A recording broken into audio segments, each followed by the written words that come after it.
buenas noches en esta muy calurosa sensación que estamos teniendo en esta noche en la Ciudad de México. Los saludamos aquí en HS Historia Contemporánea, sus compañeros de siempre. Estamos en esta ocasión, David, que se encuentra aquí en la pantallita. Buenas noches. Bruno. Buenas noches, David. Buenas noches a todos.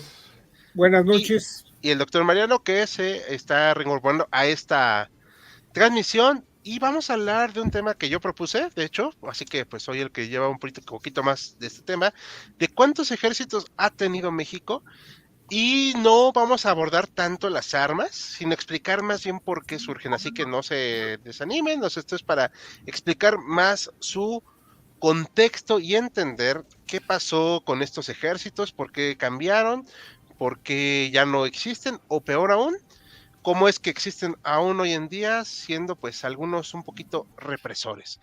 Pues bueno, vamos a, antes de que empecemos y darle la palabra, saludar a Lord Prusiano, que nos dice hola papus, a Alejandro Cadena, buenas noches, a Fernando Torres Ferro, hola, a Noises, hola, y a Lord Prusiano otra vez. Bueno, o sea, vamos a explicar sí, un poquito por qué quedaron también obsoletos, pero ahora sí que vámonos con calma, ahora sí. ¿Ustedes qué creen, chicos? A ver, antes de que empecemos, estos temas de los ejércitos, ¿solo ha habido uno o hay varios? ¿O por qué creen que ha habido varios? Ha habido varios. O sea, y yo creo que este es un tema muy novedoso para los seguidores que nos siguen, valga la redundancia, desde otros países de aquí, del continente de Latinoamérica, porque pues en su mayoría, ¿no? Chile, Argentina y otros países han tenido a su ejército desde los tiempos de la consumación de su independencia, y aquí yo contaría 3, aquí vamos a mencionar a otros tantos más, pero 3 formales, yo hablaría de 3. Dada la propia situación de la historia de México, un poco volcánica en sus primeros tiempos, sus primeras décadas, entonces sí, yo contaría 3, ahorita vamos a ver con más detalle cuáles son esos. Y yo agregaría lo de Bruno, yo creo que ahorita que mencionó lo de América Latina, eso sí ha marcado una diferencia entre México y los países de Sudamérica. México no tiene casta militar, como la tienen en Brasil, Argentina, Chile, Uruguay, Venezuela misma, donde vienen desde la independencia. Si uno rasca los apellidos, vienen desde los ejércitos de la época del virreinato, de ahí se siguen y van a seguir, y vamos a encontrar apellidos que se pasan de abuelos a nietos dentro del ejército, y es una clase social. En México no dio lugar a que eso sucediera, por esos cambios que mencionaba Bruno. Sí, justamente todos esos virajes, tanto políticos como los propios enfrentamientos, tanto internos y con ese cambio de lealtades que han tenido los ejércitos, es lo que propicia justamente que nuevas formaciones militares se hayan partido en la historia nacional. Y que sí, justamente que esa casta, como ocurre, a mí se me viene simplemente el ejemplo chileno, que hasta la tradición prusiana y alemana, y que muchos les hacen memes ahora de que se parecen tanto al Ejército Nacional Socialista de su momento. No ocurre como ese momento, como ahora, que igual en algún momento estuvo influenciado por lo prusiano, sobre todo en la época de Díaz, pero actualmente es un ejército sin ningún tipo como de distinción que lo haga sobresalir en la sociedad como tal, y que tenga un prestigio ser militar. A veces hasta, bueno, a mí me pasa en mi caso, en mi familia, que a los militares nos caen gordos, la verdad. Y hay otro punto que yo también pondría, que en el caso de México, el ejército hasta 2018, esperemos que no haya sorpresas, siempre ha estado, como tú decías, en segundo término. No han sido ejércitos limitantes, han estado a las fuerzas de los políticos, pero el ejército como fuerza propia, en el único momento, ya lo platicaremos, que se avienta en forma es en la época de Victoriano Huerta. Pero de ahí en fuera siempre estuvo a las órdenes del cacique, del caudillo, sí, que podía ser militar o no. Entonces eso sí cambia mucho la historia. Sí. una desposlipización que se ha llevado a cabo. Sí, Antes de, perdón, Hal, que te interrumpa, igual contrasta también nuestra situación con la de Estados Unidos. O sea, si ustedes se fijan, año de fundación, tanto de la Fuerza Terrestre estadounidense como del Cuerpo de Marines, su infantería naval, su marina, te retrotraen hasta la época de su independencia. O sea, en su discurso, 1776 o 1783, que es cuando consuman su independencia. Aquí es totalmente, como hemos señalado, distinto.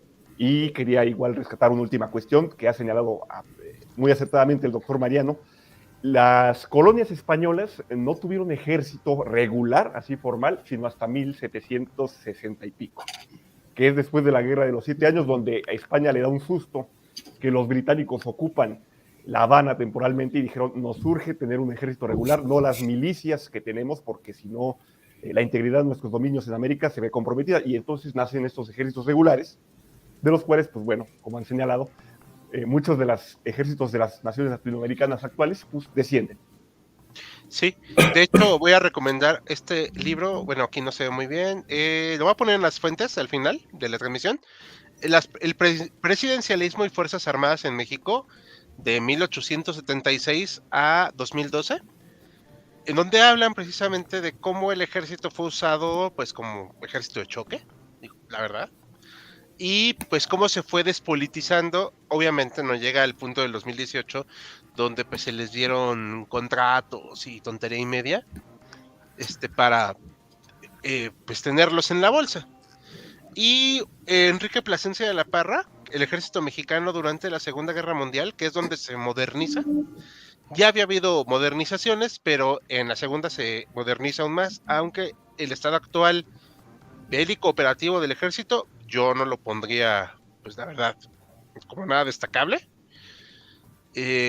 Por asuntos personales que no competen en esa transmisión, sé que el ejército tiene para combate, así, y estoy siendo muy, muy, muy buena onda, tienen para combate municiones para una semana. Y se acabó. O sea, no hay más. O sea, esos espectáculos que vemos son otra cosa. Pero vamos a empezar con un poquito de historia y vamos a dar otros saludísimos rápido antes de que se nos olviden. Alejandro Cadena, que nos platica que participaron desde el ejército garantes del porfiriato. Órale. Saludos a Herman. Están hablando del ejército mexicano en general. Primero vamos a hablar del mexicano, pero comparamos con otros para que no se quede así como coja esta cosa. Empieza por un general prusiano que vino a Chile y los entrenó. Sí, de hecho eso es lo que platicamos en la Guerra del Pacífico, en el live, ¿no, Bruno? Y Mariano y David, sí. si mal no recuerdo. Sí, la superioridad militar. Estuvimos los tres, si mal no recuerdo. Sí, así es. Alejandro dando 300 grados de Iturbide, pasando por coraceros en la guerra, Estados Unidos, y un batallón de infantería en el resto de contiendas. Pues ya no sabíamos, pero muy buen dato. Imperio Tigre, buenas noches, ¿cómo están? Muy bien, yo hiper contento, supongo que quiere decir esto. Rogelio Vega, tengo entendido que la mayoría de las veces el ejército estaba conformado por la leva. A eso vamos. No se adelanten. Y saludos a Vicente López. Saludos. Bueno, ahorita que mencionó Mariano lo del ejército de federal con Victoriano Huerta, spoilers, ese ejército fue destruido. Así que vamos a explicar porque aquí con esta imagen queremos abrir como una idealización del ejército mexicano en el siglo XIX, antes del ejército de 1857, más o menos. Es una visión muy idealista, ¿ok? Así no se veían. Era un ejército mal armado y vamos a empezar a hablar con el ejército trigarante, que es el que va a ser propiamente el ejército mexicano durante muchos años, que va a estar formado de chile, de dulce y de manteca. ¿Por qué? Porque va a ser con ejército realista, o sea, lo que platicaba Bruno, el poco o mucho ejército realista que había en la Nueva España, poco a poco es convencido, aunque ya nos platicó Mariano en algún en vivo que no fue convencido de manera unánime, para unirse a las filas del ejército trigarante y lograr la independencia junto con las fuerzas insurgentes, donde estaban tanto Vicente Guerrero como Guadalupe Victoria, Nicolás Bravo, etcétera, etcétera, etcétera, etcétera. Ok, es un ejército que surge para la independencia. Se oye muy bonito, pero es un ejército que poco a poco va a dejar de ser esta fuerza, digamos, idealista, y eso es algo que es muy triste, y va a pasar a ser un ejército hecho a la leva. Esta es una representación de unas formas del ejército. Eran la forma en que se podría ver a los rancheros, donde algunos se entrenaron así en las correrías, y, por ejemplo, en el norte, gente como Tomás Mejía, el general conservador, se formaron persiguiendo a lo que se llaman los indígenas nómadas. Quiero usar el término más políticamente correcto para que no nos desmonetice YouTube, donde se foguearon al calor de estas correrías que se hacían. No, o sea, sí hay un colegio militar, pero no hay una producción nacional militar, digamos, eficaz. Pero se usa este ejército con las muchas o pocas armas y que poco a poco se van quedando obsoletas. Eso también es muy importante. Para hacer cuartelazos. El primero, como república, lo encabezan distintos generales, como Antonio López de Santana, que va a ser un personaje, pues, pero polémico. Digo, no voy a entrar mucho en detalle de él. Este ejército va a ser el que derroque al gobierno, o sea, lo presiona, hace que desconozcan las elecciones, donde Vicente Guerrero no era presidente. Lo hacen presidente, y pues Vicente Guerrero tiene el dudoso honor de ser el primer presidente surgido de un golpe de estado, y le pagan con la misma moneda. Y así vamos viendo esta bonita tradición del ejército mexicano de hacer golpes y golpes, cuartelazos, pronunciamientos, como quieran llamarle. ¿Ok? Este ejército deja de llamarse trigarante, se vuelve el ejército mexicano. No estoy diciendo que no hubiera patriotas, digo, los hubo, ¿no? O sea, creo que tampoco se trata de menospreciar a la gente de aquella época. Sin embargo, al ser un ejército hecho por la leva, ¿qué tipo? La leva es una forma de reclutamiento forzoso. Digamos un ejemplo, llego yo, general, y digo, bueno, en este pueblo 100 hombres se van a unir, ¿no? ¿Tengo algún tipo de lealtad a ese ejército? No. En cuanto pueda, voy a huir. Es algo comprensible. Pero bueno, así se formaban los ejércitos. Estos ejércitos iban a hacer diferentes campañas. Creo que el caso más risible es de un general, a ver si ustedes me ayudan a recordar cómo se llamaba, que iba al norte con un cuerpo del ejército, más o menos bien armado, y se regresa a dar un cuartelazo en la Ciudad de México. Híjole, sí, híjole, ese Mariano Paredes Arrillaga, que Ese. ahí la historiadora Josefina Zoraida Vázquez dice, Ujú.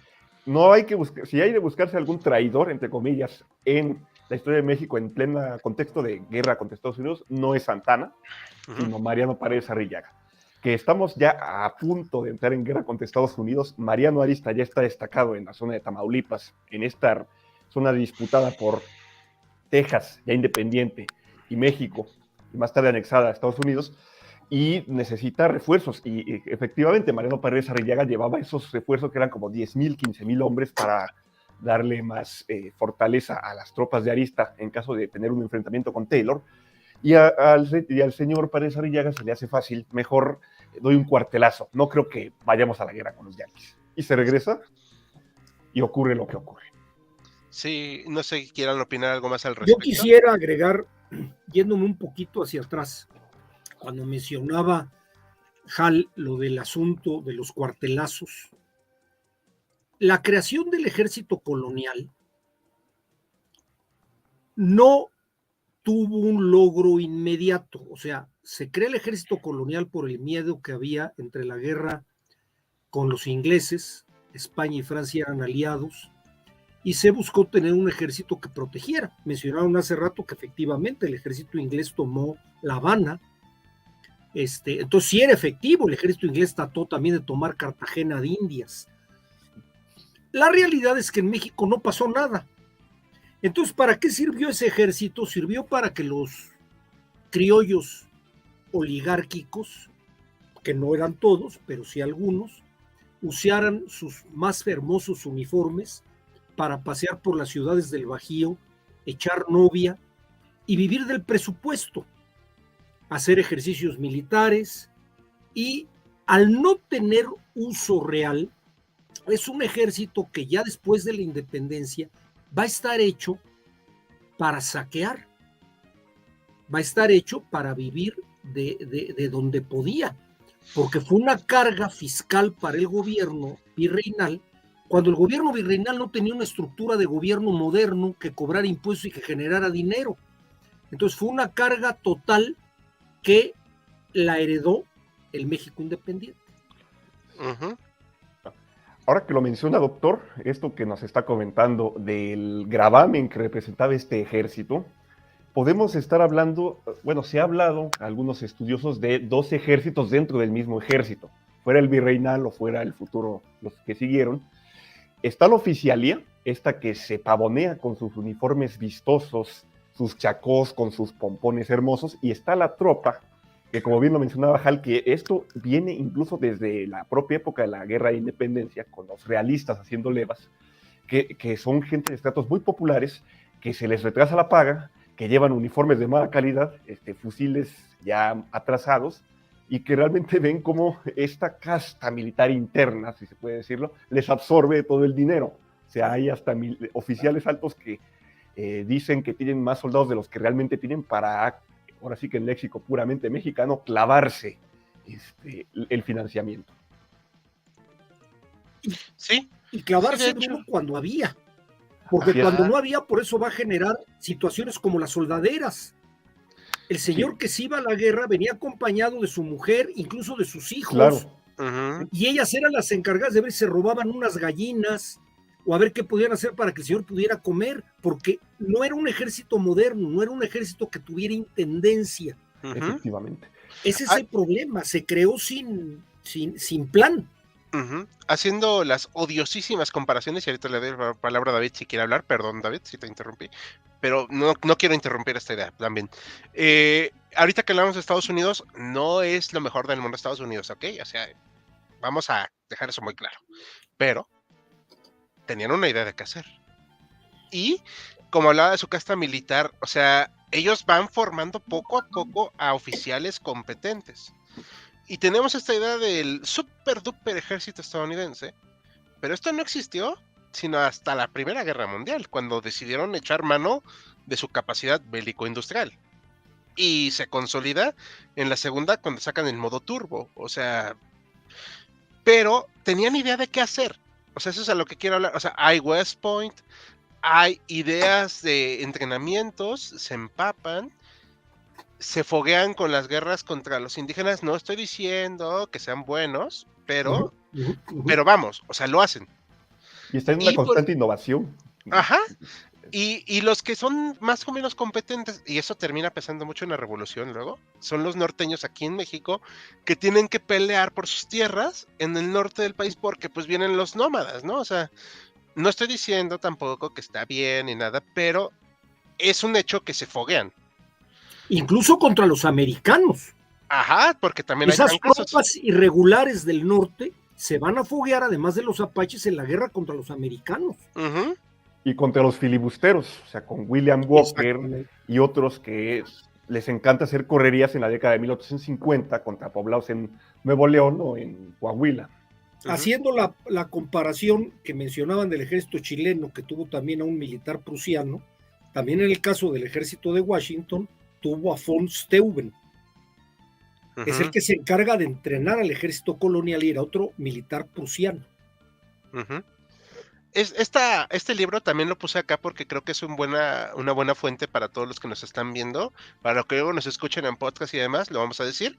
La fragilidad de las armas, reclutamiento, control y vida social en el ejército en la Ciudad de México durante la primera mitad del siglo XIX. Y es de Claudia Ceja Andrade. En México hay una muy mala tradición de historia militar. Creo yo que es un tema en extremo descuidado. No estoy diciendo que somos malos por no hacerlo, pero es una área de oportunidad, creo yo. Dicho eso, aquí esta imagen me encantó porque representa más al soldado desarrapado, mal vestido, mal alimentado, mal armado. ¿Qué motivación tienes? Y acá esta imagen me gustó mucho porque contrasta, porque los ponen así uniformaditos y todo. Eso es una idealización. Dicho eso, también es cierto que decía Santana en su momento, esto lo leí en varios libros de biografías de él y en el de William Fowler, él era general, pues porque le tocó, ¿no? O sea, la verdad es que no era muy buen militar. Pero dice, pero la verdad es que nuestro nivel de los oficiales era para cabo y a lo mucho, o sea, no éramos buenos soldados. ¿Por qué? Porque estaban precisamente nada más en esta posición de gloria, pero sin una convicción, aunque bueno, cuando fue valiente lo fue, tío, también no Y le voy sin a... táctica. No había Sí, táctica, no había entrenamiento militar. no, También creo que puede entenderse desde dónde se forma el mismo ejército, ¿no? claro, Que es una alianza de conveniencia, tanto para Iturbide como para Guerrero, para terminar de una vez con ese enfrentamiento de 11 años que eran guerrillas más que ejércitos enfrentándose entre sí. Ahí yo tengo una pregunta para Hal, que ahorita que lo mencionas es un a punto ver, interesante. ¿Realmente cuál fue la ponderación del ejército realista que va a seguir a Iturbide en su mayoría y los ejércitos de Guerrero, que era uno, el de Nicolás Bravo, que era otro, el de Guadalupe Victoria, que era otro, y el de Manuel Mieri Terán, que era otro? ¿Qué tanto contribuyó? Porque se habla, ahorita que lo mencionaba David, como si fuera mita y mita, ¿no? Como que dos ejércitos en igualdad de circunstancias se unieron, y yo lo dudo mucho. no, de hecho sí, ya hablando muy en serio, miren, a mí sí me cae muy bien Agustín de Iturbide y detesto a Guerrero, no lo voy a negar. O sea, y no, nada tiene que ver su origen de ninguno de los dos, ¿ok? O sea, me cae bien uno porque pues decidió morir como hombre y el otro decidió morir como cobarde. Entonces, esos son mis criterios personales, pero en cuanto a la cuestión del ejército, sí, la verdad el ejército realista es el que se impuso. Y tan es así que en la declaración de independencia no firma Guerrero. Ninguno de ellos. No, les hace así, qué bonito, aquí estás, ajá, bueno, para allá. Aunque, digo, quitando ya los criterios más subjetivos, también es cierto que luego los incorpora inmediatamente. O sea, primero consolide, digamos, el hecho de la independencia y ya luego les dan los títulos de generales, etcétera, etcétera, etcétera, etcétera. A Guerrero, Sí, a Guerrero A que Guerrero era... lo hace teniente general, pero los demás no, No, Nicolás Bravo también. También quedó de teniente general. Según yo, sí. Yo creo que Sí. más bajo, pero bueno, no sé. Igual y me Vas a equivoco. saber más de eso. No, pues me puedo equivocar. Pero según yo le dan el grado de general también. Según yo. Lo que pasa es que trata de él de hacer esta conciliación. En un principio, si funcionó o no, ya.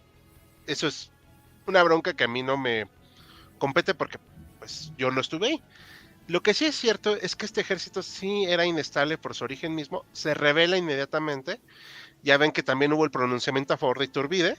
Digo, o sea, luego a favor, el único que llega bien es Victoria. Luego llega pues Guerrero y de ahí nos vamos a golpes y golpes y golpes. Anastasio Bustamante, ¿cuántos golpes no dio? Nicolás Bravo también. O sea, ninguno es santo, ¿ok? Pero este ejército se termina, yo creo que firma su sentencia de muerte este ejército con el patético desempeño que hacen en términos militares. No me importa lo patriota o no, ¿ok? O sea, eso en la guerra contra Estados Unidos. Este ejército queda totalmente denostado porque los oficiales son herederos de o sea, todavía vienen de esta época. ¿Quiénes están? Nicolás Bravo, Antonio López de Santana, Juan Álvarez, ¿quién más me falta de esa época? Bueno, Mariano Arista, Mariano Paredes. todos ellos, no voy a decir que sean traidores porque no lo creo. Yo no, de todo lo que he leído, lo mucho o poco, yo no encuentro ninguna evidencia de que sean traidores. Que sean incompetentes, eso sí. O haya desorganización entre todos que no puedan concretar Sí. No, y además es una locura. Digo, el otro día y perdón por salirme un poquitito del tema, en el Twitter, estamos ahí en HC, y pues y siempre estoy compartiendo y dando opiniones y todo, ¿no? O sea, si son acertados o no, bueno, pues ya me regañarán. Pero estaba esta Patricia Galena, si mal no recuerdo, que habló de la rebelión de los polcos. y dijo un comentario muy desafortunado diciendo que solo eran jóvenes conservadores bien, bien acomodados y bien perfumados. No, esa rebelión fue encabezada por todo mundo. Había de todo. Y eso habla de que en medio de esta guerra contra Estados Unidos había un caos tal que se les ocurre hacer en medio de esa guerra, en parte al ejército, digo que eso también lo desacredita, un nuevo congreso para restablecer una constitución y hacer otra. O sea, el ejército se inmiscuyó tanto en la política, porque no había esta separación, que compromete su postura política, ¿no? Ahí voy, ahorita te doy la palabra, David, perdón. Disculpa. Compromete su prestigio militar. Por ejemplo, Santana toma unas decisiones que, si bien no son traidoras, son lamentables en el término militar. Juan Álvarez, si mal no recuerdo, ¿no viene a combatir en algún punto? El Molino del Rey. Ajá. Se raja, estando ahí, decide llevarse la caballería a Guerrero. Sí, o sea, son muchas cuestiones que, de verdad, este ejército termina totalmente denostado y le quedan luego unos nuevos jóvenes, como Miguel Miramón y Tomás Mejía, que más o menos sacan la casta por ellos. Pero la verdad es que el daño estaba hecho y por eso surge una nueva casta de ejército, que ahorita vamos a hablar de ella. Pero este ejército muere, pues yo creo que de manera, digamos, no oficial, en 1848, y da unos coletazos más hasta el 58 o 61, cuando es derrotado ya finalmente por los liberales.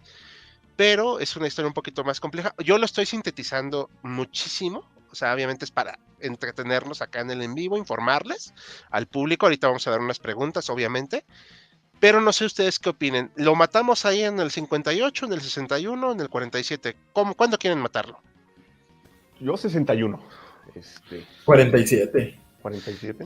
Yo opino que el 61, porque el ejército conservador fue la continuación del... con algo de cambio, porque ya en el ejército conservador y en el liberal, después de que tumban a Santana, están las fuerzas irregulares del norte. Uh-huh. Ahí va a aparecer Juan Zuazua, va a aparecer Santiago Vidaurri, va a aparecer Terrazas Krill, unos del bando liberal, otro del conservador. Entonces, puede ser que le doy la razón a David, ¿eh? Yo creo que fue no en el 48, yo creo que fue en el 56 cuando Santana lo mandan después de la revolución de Ayutla al Caribe. Uh-huh. Sí, es algo bien complejo porque, digo, yo le estoy dando una fecha, ¿no? Digo, ya sabemos que, como dice ¿cuál es el que dice de que dividimos la historia por pedazos? Lo decía Maximiliano, pero no sé, se refería a un autor, no me acuerdo. Se refiere a un autor, ahí lo tengo el libro, digo, luego lo consultamos. ¿Es de la escuela de Anales, Hal? Sí, esa. De la última generación se me acaba de ir el nombre. David debe de saber porque él es un genio y él sabe todo. Sí, bueno. No importa, o sea, estamos cotorreando acá, pero ahí lo tengo, luego lo pasamos la referencia. Pero sí es como una forma de decir, pues ya, o sea, dio lo que tenía que dar ese ejército, y lo cual es muy raro porque es la batalla más cruenta donde son derrotados de manera absoluta y total. O sea, no hay lugar a cuestionamientos, que si bien el ejército de Estados Unidos no barrió, porque se me hace muy tonto decir que entraron fácilmente, porque no lo fue, pero sí son derrotados de manera absoluta y total. Y lo que quedan los después 5 años de los tratados de Guadalupe Hidalgo es un muerto viviente. Derrotas vergonzosas. Y el comportamiento del Congreso para el Tratado de Guadalupe Hidalgo, vergonzoso, en mi opinión. Sí, ahí ya no tenían mucho que hacer. O sea, era... Sí, pues es que las batallas de Centro se habían perdido. Heroico es los que negociaron precisamente el Tratado de Guadalupe Hidalgo, Bernardo Couto, no me acuerdo el otro, Atristain, con el Nicolás Trist. Calcúlense que Nicolás Trist, cuando acabó de firmar el acuerdo, dijo que se avergonzaba de ser estadounidense. Fue bastante poder defender la mitad del territorio cuando tenían la pistola en la cabeza. Sí, de hecho, este político, digo, haciendo un paréntesis, él no quería o sea, más humillar más a México. Así es. Pero bueno, no sé si quieren opinar algo más y vamos a unos comentarios para no Pues, tardarnos tanto ya. una última cuestión, Gel, se me quedó lo que mencionabas de la leva. Está el debate de si por el hecho de ser leva, el espíritu combativo del ejército mexicano estaba en entredicho. Hay historiadores como Peter Guardino que dicen que sí y no. ¿Por qué? Porque a la tropa, si bien era por leva, muchos de los que entre comillas se iban era por alimento y regresaban a los días, se reincorporaban. ¿Por qué? Porque en cierto sentido también veían en el ejército como una forma de pues, trabajo en un momento donde al país no le estaba yendo muy bien monetariamente. Ahora, también este autor menciona que cuando hablamos de la guerra contra Estados Unidos, pero también podemos mencionar otros conflictos, como la guerra de los pasteles, la guerra contra Texas, la infantería mexicana no tenía nada que envidiarle al estadounidense. En el cuerpo a cuerpo podían sembrar el caos entre los estadounidenses. De hecho, en Molino del Rey rompieron varias veces las filas norteamericanas, y no se diga en la angostura. Fue, como señalábamos, la desorganización e ineptitud de los mandos lo que condenó todas estas batallas. Sí, eso de la leva, creo que tienes mucha razón. Era también una oportunidad para gente en los pueblos que estaba muriendo de hambre, el que se lo llevaran a la guerra, pues en una de esas y agarraba un botín que le podía convenir. Sí, sí, estamos de acuerdo. No sé si David quieras comentar algo más o pasamos unos comentarios. Pues nada más el acotar para los que no sepan el dato de por qué se llamaba ejército trigarante, o sea, el ejército liberal y ejército federal, pues más o menos nos damos la idea de por qué venía, pero el ejército trigarante era por justamente que en esta unión de los ejércitos, tanto de Guerrero, de los demás ejércitos guerrilleros con el realista, era la defensa en la constitución de tres, por decirse, derechos, no eran así derechos, pero tres garantías justamente para el pueblo mexicano, que la verdad creo que nada más me acuerdo de dos, que era la de religión, unión y creo libertad. Ajá, sí. Ajá, ahí están, esas son las tres garantías, por eso era trigarante. Sí, y gracias por acotar ese pequeño error de mi parte porque se me estaba yendo. Pero sí, muchas gracias. Vamos a dar unos saludos rapidísimo. Aquí dice el Ejército Nacional de 1821 a 60, Federal del 60 al 14, Ejército Mexicano 1914-2023. Híjole, pues ahí va más o menos, pero bueno, vamos a acotarlo. Nos saluda el Pato, ¿cómo están? Muy bien, aquí discutiendo amablemente. Había escuchado que los primeros años de independencia del país tenían un buen ejército. ¿Es cierto? No. Incursiones de Texas para recuperar, no podemos decir cómo, bueno, personas que no gozaban de libertad. Creo que México nunca tuvo una buena estructura militar, no. Creo que el ejército funciona mejor como guerrilla, así tipo Finlandia, no. El ejército mexicano está más diseñado para reprimir. ¿Hubieran podido pararlos en la batalla de Angostura? Sí, pero no lo hizo bien.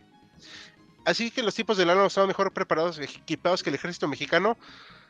No, pero el ejército mexicano estaba muy mal comandado. Figúrense que se echaron toda la trayectoria desde el centro del país a pie hasta Texas, kilómetros, y llegaron a combatir y vencieron en el Álamo. O sea, ya fue heroico ese ejército. Bueno, y además se esperaba que en el Álamo era una resistencia de un ejército enemigo. Entonces también tenían que atacarlos. Los intimaron a rendición 3 veces. Cuando ya estaban derrotados, todavía no se rindieron, los pasaron a degüello. Sí. Pues era una guerra del siglo XIX. Sí. Vamos a dar unos más. Solo falta que en esa época hubiera un amorío chica ángel con chico demonio vampiro. Bueno, más o menos, hubo eso. Dentro de este tema incluyen el batallón Olimpia. No más vamos a hablar de las como épocas, pero vamos a hablar de algunos temas rápidamente. El ejército mexicano estaba bueno para limpiar revueltas nada más, y es así. Se ve que sí. Lo digo por lo dramático que era el ejército, era una gama. ¿El ejército aceptó de buena gana después de la Revolución Mexicana ser subordinado a los 3 poderes? No. Eso vamos a platicar un poquito. Roberto Doñañez, saludos, excelente como siempre, muchas gracias, Roberto. El Álamo demostró vencer al ejército norteamericano, no era el ejército norteamericano, ojo. Eso sí también hay que acotarlo mucho, digo... No es para defender ni de cerca a Estados Unidos porque metieron su cucharota, sí, sin duda. digo, Sí hubo voluntarios, pero no eran... pero no era el ejército. Ajá. No, porque sí hubo victorias en la guerra del 47, pero no fueron decisivas. Hubo una en Tabasco y hubo una en Baja California y otras muy menores. O sea, que podían ser vencidos, sí. Pero no era, sí, no era fácil. O sea. Sí, ¿no? Y bueno, vamos a pasar al siguiente tema para hablar con nuestro compañero Bruno, ahora sí, del Ejército Liberal, y lo vamos complementando. ¿Va? Claro que sí. Pues muchas gracias, Hal. Vámonos con el Ejército Liberal, llamado Ejército Liberal, con unos orígenes muy peculiares. Entonces, quiero remontarme a lo que donde habíamos dejado la cronología, 1847. ¿Por qué 1847? En plena guerra contra Estados Unidos. Porque en esos años, mientras se ve como el ejército regular, del que hablamos antes, estaba teniendo bastantes problemas para frenar al ejército norteamericano, en los estados se decide generar una especie de milicias ciudadanas. No estamos hablando en principio de soldados de leva, sino de gente, sobre todo del ámbito de las ciudades, que se metan ahí a combatir por la patria. Y surge el llamado concepto de guardias nacionales. Que algunos historiadores señalan que se basa en las guardias nacionales norteamericanas.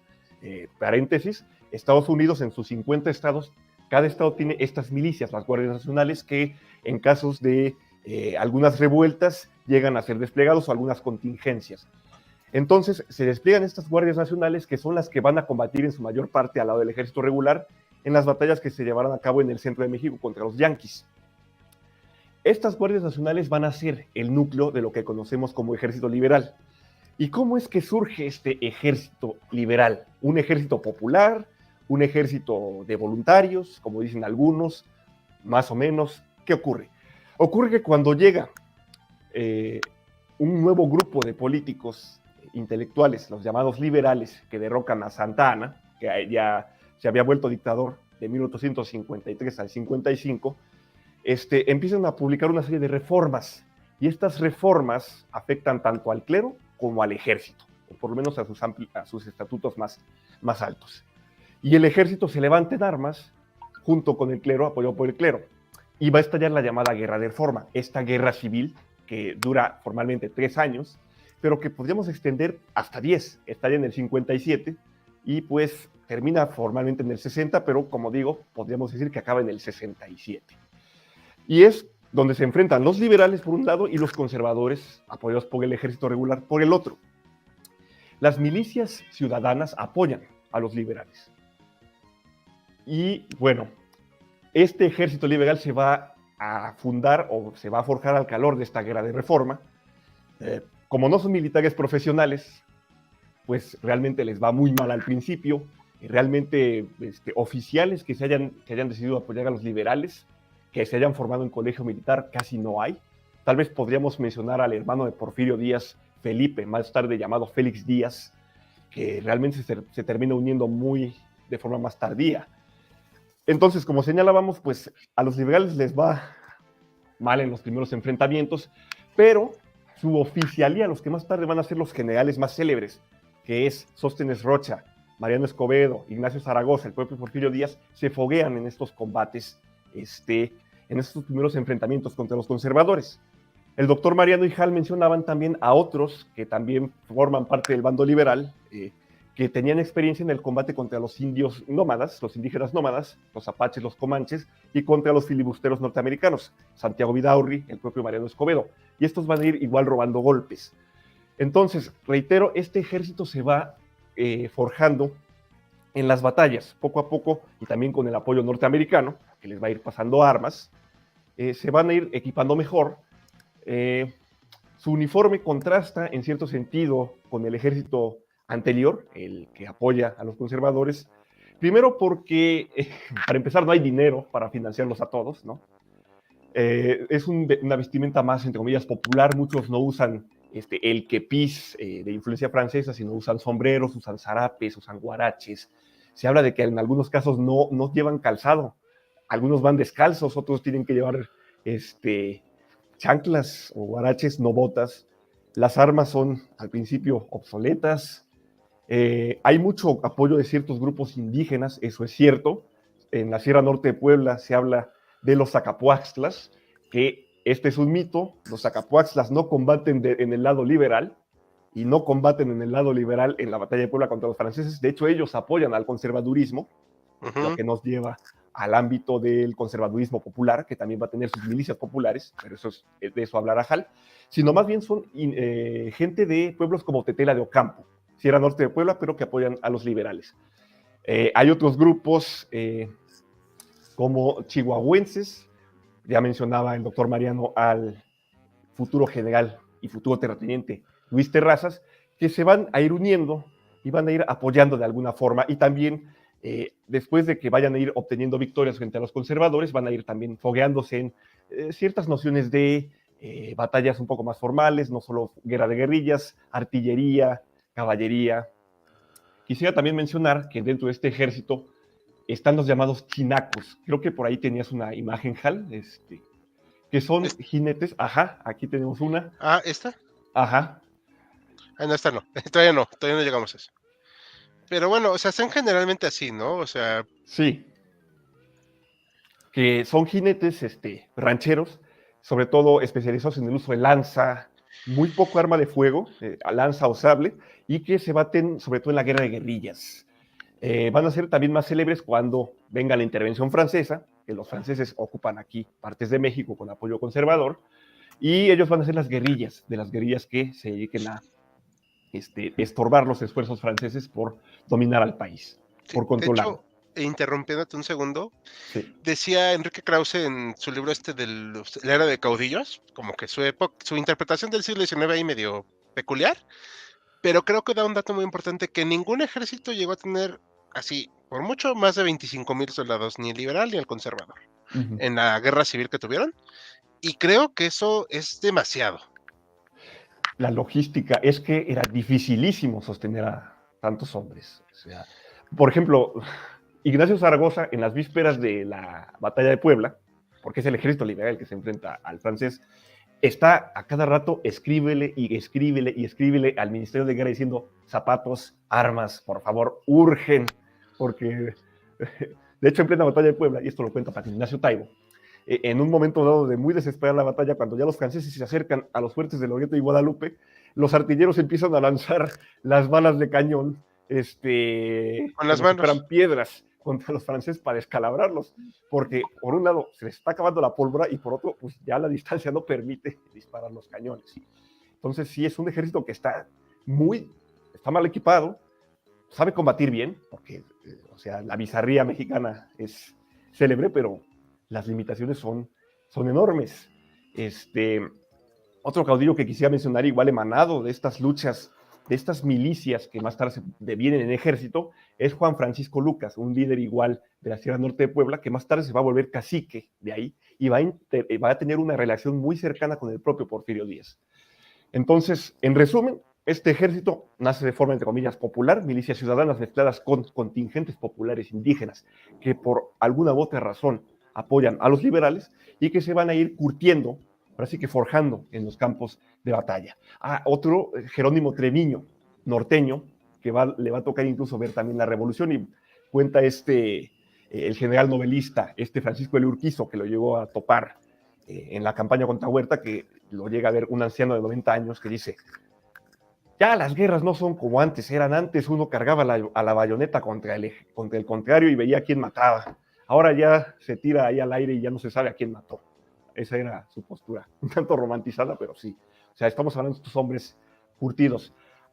Y ahora que mencionaba Hal lo de la leva, pese a que en ciertas narrativas oficiales se quiere decir que en el ejército liberal no había leva, historiadores profesionales dentro del ejército dicen sí había leva. Tanto el ejército conservador como el liberal recurren a la leva. ¿Por qué? Porque es desesperado la situación para ambos bandos, que están luchando a matarse para imponer un proyecto de nación totalmente antagónico, según ellos. Entonces es natural que se recurra a la leva. Naturalmente también están las soldaderas en ambos lados, y las soldaderas también pelean. Es conocido casos de mujeres combatiendo al lado de su Juan, como dice la canción Yo me muero donde quiera. Entonces, no sé si quieran ahora sí que añadir algo de este ejército liberal. Yo nada más quisiera decir, ahorita que mencionabas lo de que hubo del lado conservador y de que no se sumaban y que tenían que recurrir a la leve, Yo sostengo que para estas fechas no había concepto de nación. Ya. El concepto de nación yo creo que sí se empieza a amalgamar con la República restaurada. Yo en estas épocas yo creo que era muy fácil, incluso mucha gente cuando entraron los americanos y cuando entran los franceses, pues no veían con malos ojos que pasáramos a ser parte de ellos. Ya. Pero bueno, esa es una intención. Yo no creo que teníamos muy claro, yo no sé si por ejemplo la gente de Yucatán, por decir algo, estuviera muy imbuida con el plan de México. Y lo mismo puede pasar con la parte de Sonora, Baja California. No estoy seguro de que lo hubiera. Ya. Está el debate, doctor, porque sí, si bien tengo ciertos puntos de encuentro con usted, en otras partes sí siento cierta disensión. ¿Por qué? Porque incluso desde la guerra con Estados Unidos, sí, y ahí sí me afilio a la postura de Guardino, que dice, sí hay cierto concepto de nación, que no esté completamente amalgamado y que se dé lugar a estas desorganizaciones, porque si no, no explicaríamos la resistencia feroz que se da en Chihuahua frente a los yanquis y frente a los franceses, en Baja California. Y bueno, Yucatán es un caso que sí se podía coser aparte. Digo, sí sabemos que se quisieron separar, nada más por la guerra de castas que les estalla, que ya no pueden con ella, solicitan la reincorporación. Pero diríamos que, ahora sí que entre comillas, en defensa de ellos, como siguen en esta guerra de castas contra los mayas alzados por las injusticias que viven ahí, no intervienen tanto en la guerra contra los franceses. Pero ahí sí está el debate. Yo te agregaría para calentar el debate una pregunta: si la gente del norte que pelea contra los gringos era por defender a México o por defender su ciudad. Su ciudad. Es una buena pregunta, doctor. Yo diría que hay de ambas sopas. Yo diría que hay de ambas sopas. Yo diría que solo su ciudad por lo que luego hizo Vidaurri. Claro, ahí tienes, claro, es un caso. Es un caso. Pero bueno, ahí lo tenemos para discutir. ¿Qué Claro. querías decir, David? Perdón, es que lo interrumpí. No, sí, justamente esa parte que para mí también en el norte contra los estadounidenses se combate más por lo regional y por lo que se conoce que por una idea general de nación. Ya.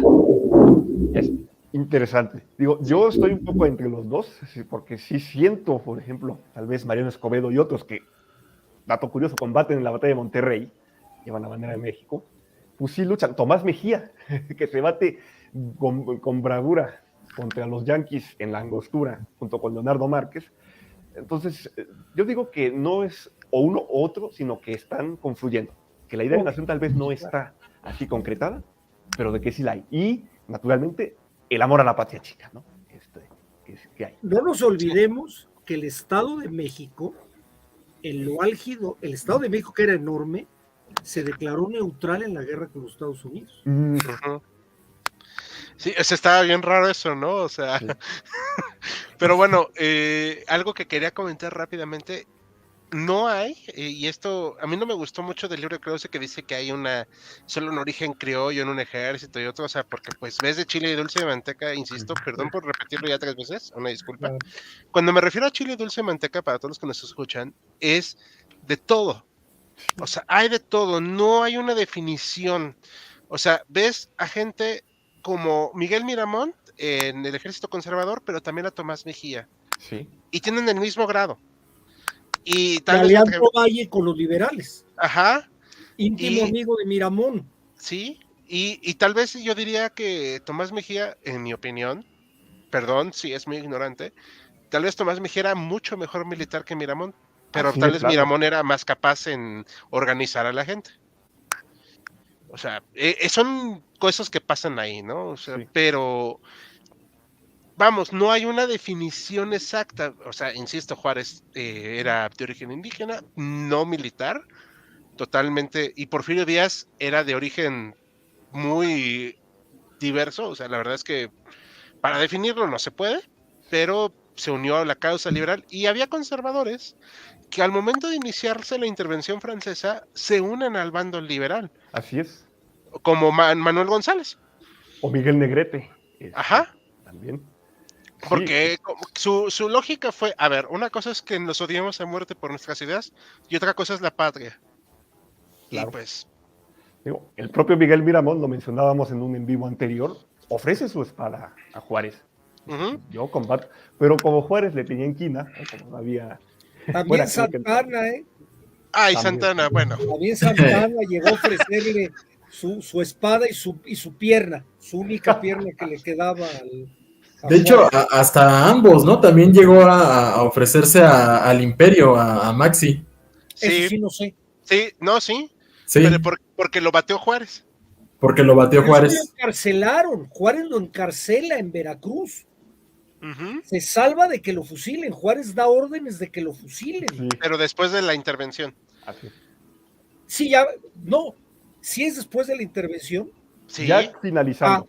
Ok, Sí, ya ok, finalizando. ok. O sea, pero primero llega, como dijo David, a ofrecerle a Juárez, lo batea y se va con Maximiliano, que también, pues eso te hace ver el tipo de persona que era, ¿no? O sea, a mí, aunque me hubiera rechazado, yo le he dicho, no, o sea, yo me quedo a combatir, o sea, de tu lado. Por mi lado, ajá. O sea, pero bueno, Era no, incómodo para todos. Pero Pues- Santana era un psicópata. yo no creo que fuera, más bien era un tipo muy peculiar. Insisto y los invito, de veras, y esto lo digo sin ironía, lean la biografía de Fowler de él, la he Eso recomendado es formidable. hasta a la náusea, y disculpen por eso, pero de verdad me aclaró mucho el personaje, porque lo que escribe Serna del seductor de la patria es esta visión, Novelada. ajá, no, bueno, parte de novelada sí, pero demasiado cargada al mito, o sea, es al morbo, o sea, está bien, digo, es una novela, pero no te deja saborear al personaje como por ejemplo la de Noticias del Imperio. O Que la sí de como, Fuentes Mares. ajá, exacto, o Pero sea, yo comentando lo de Will Fowler, creo que Will Fowler lo describe muy bien.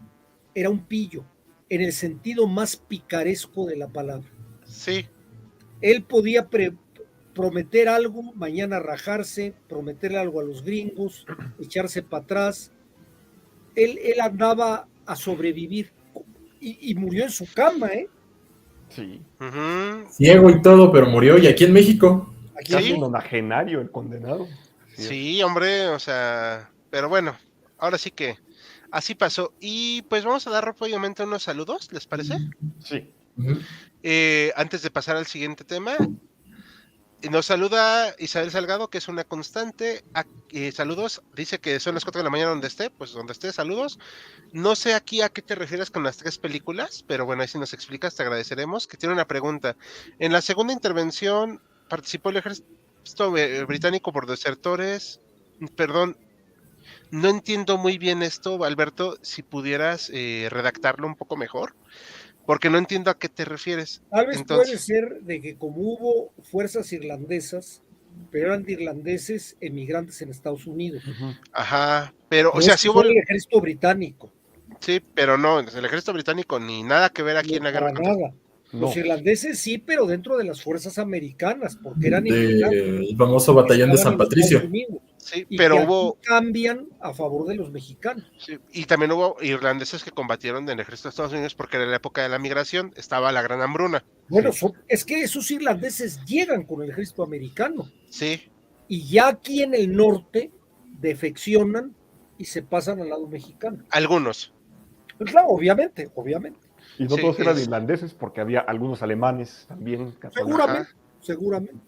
Era difícil tener 25,000 soldados. ¿Cómo pudieron parar a los franceses? Ah, pues intenta conquistar un territorio de 2 millones de kilómetros cuadrados sin vías férreas. O sea, un ejército industrializado, acostumbrado a tener más o menos todo bien pertrecho, y hacerlo acá no es fácil. Más las Y propias también- resistencias de la guerrilla. Y el también cólera. metiéndonos, Ajá, sí, metiéndonos a la numerología, los franceses atacan en la primera batalla de Puebla con 6,000 soldados, Sí. más 2,000 de Leonardo Márquez. Entonces, sí, no tenían mucha posibilidad de ganar los franceses, ¿eh? ujú, No, y hay que reconocerlo, se defienden bien los mexicanos también. Definitivamente. ¿Qué significado tuvo la victoria el 5 de mayo? Es un significado muy importante en cuanto a moral, y ayudó a que se pudiera organizar el gobierno para su exilio. Fíjate que yo ahí agregaré un poquito a nivel incluso para discutirlo. Yo creo que fue crucial la batalla del 5 de mayo para desmoronar el proyecto que traía Napoleón III. Ajá.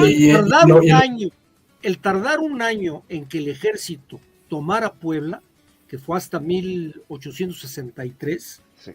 implicó que cambió la relación de fuerzas en el norte con la batalla de Gettysburg, que se diera la batalla de Sadowa en Checoslovaquia y que Napoleón III pensara en regresar a sus tropas. No obstante que tuvo que mandar cerca de 60,000 soldados a México. Y es mucho. Es mucho, pero los necesitaba en Europa. Sí. Y aquí ya sabía que se abrían las puertas con los Estados Unidos. Entonces, yo creo que si esa jugada le hubiera salido a Napoleón III si toman Puebla el 5 de mayo del 62. No lo pudo hacer y le cambió toda la jugada. Entonces, yo creo que sí es, desde el punto de vista estratégico y a posteriori, no planeado, pero ahí se acabó Napoleón III y el imperio mexicano de Maximiliano. Sí. Sí. Aquí comentan, cualquiera que tomaba Santana perdía, pues sí, la verdad es que sí. Hablamos, si quieren, que ya del ejército conservador rápidamente y del imperial, y pasar luego al ya dar la palabra de su tema también, y por último al doctor Mariano. Miren, el ejército conservador, así como decía pues, David, ya para 1858 estaba muy dividido el país, obviamente. Cada uno recurre a la leva, como se dijo. Esta es una pintura muy idealizada, obviamente. Buenos contra malos, bla, bla, bla. O sea, no me... Pero es cierto que hubo una diferencia porque los soldados que estuvieron, bueno, más bien los oficiales del ejército conservador sí eran egresados del colegio militar. No quiere decir que fueran los super duper expertos, pero pues tenían más conciencia de lo que pasaba en el campo de batalla. Y de ahí surgen precisamente Leonardo Márquez, Miguel Miramón, Tomás Mejía, el muy, muy menor Félix Zuluaga, o sea, porque Félix la verdad es que no era la gran cosa, pero estos tres fueron tal vez los más competentes, Miramón, Márquez y Mejía, aunque Márquez sí era un poco más sanguinario.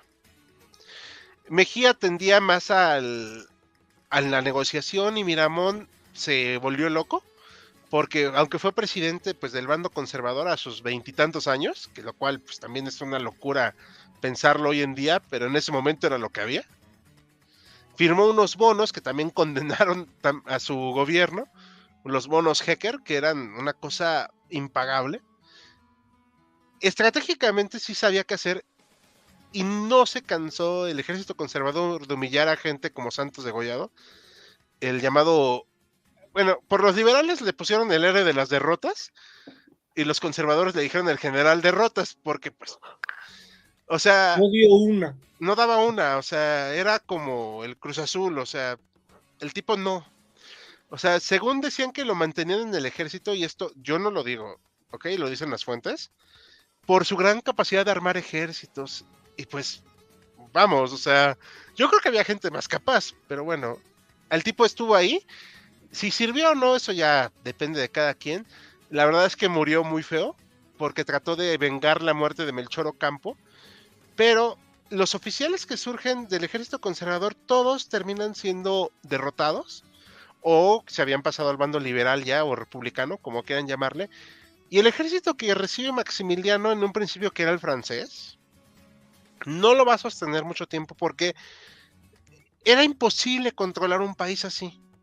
Lo acosaban las fuerzas de la República, Porfirio Díaz, Mariano Escobedo, Leandro Valle creo que ya había muerto para esta época, ¿verdad? Leandro Valle se murió cuando quiso vengar la muerte de Melchor Ocampo y de Santos Degollado. O sea, todos mamanos de Fue el Leonardo que Valle. vino después de Santos Degollado. Cuando Sí. se enteró de los Santos Degollado, tomó briosamente las armas y se lucharon. Como que tenían esa onda muy romántica, ¿no? De ir a vengar a sus compañeros. Otro militar de guerrilla importante que es por mi rumbo es Vicente Riva Palacio. Ah, sí. El nieto de Vicente Guerrero. El nieto de Vicente Guerrero.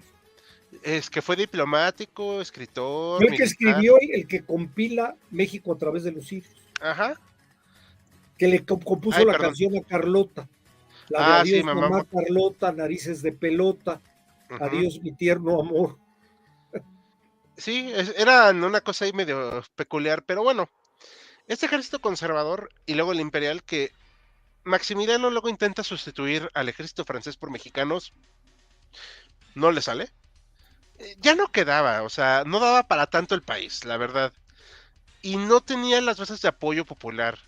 Esto no quiere decir que no hubiera gente que creyera en él, pero no era lo mismo. O sea, podías armar un ejército, pero ¿cómo lo ibas a alimentar? ¿Cómo lo ibas a nutrir? ¿Cómo lo ibas a armar? O sea, estaba muy bonita la intención. Se perdió mucho tiempo Maximiliano, así como Santana, pensando en los uniformes y esas cosas. O cada quien, digo, le tocó esa suerte. Y este ejército termina siendo totalmente destruido y derrotado en 1867 con la capitulación en Querétaro. Y pues fusilado a los principales jefes conservadores y huido Márquez, ya no quedaba una oposición.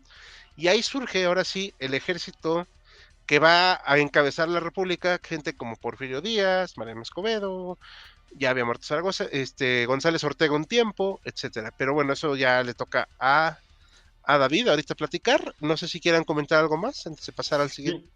Sí. Quisiera hacer igual, al igual que hubo un liberalismo popular que nutre las filas del ejército liberal, ya mencionábamos a Juan Francisco Lucas y la Sierra Norte de Puebla, también en el ejército conservador lo hubo, y uno de los caudillos más célebres fue Manuel Lozada, Nayarita, bueno, en lo que actualmente es Nayarit, antes era parte de Jalisco, y él en la Guerra de Reforma apoya decididamente a los conservadores, detesta a los liberales, sobre todo porque apoyan a terratenientes que expolian las tierras de los pueblos en los cuales él vive, y porque en su filosofía van contra la religión católica, cosa que no era del todo cierta, pero él apoya y él asciende, es un militar muy virtuoso, o sea, es irregular, porque no se forma como militar, pero asciende al generalato rapidísimo.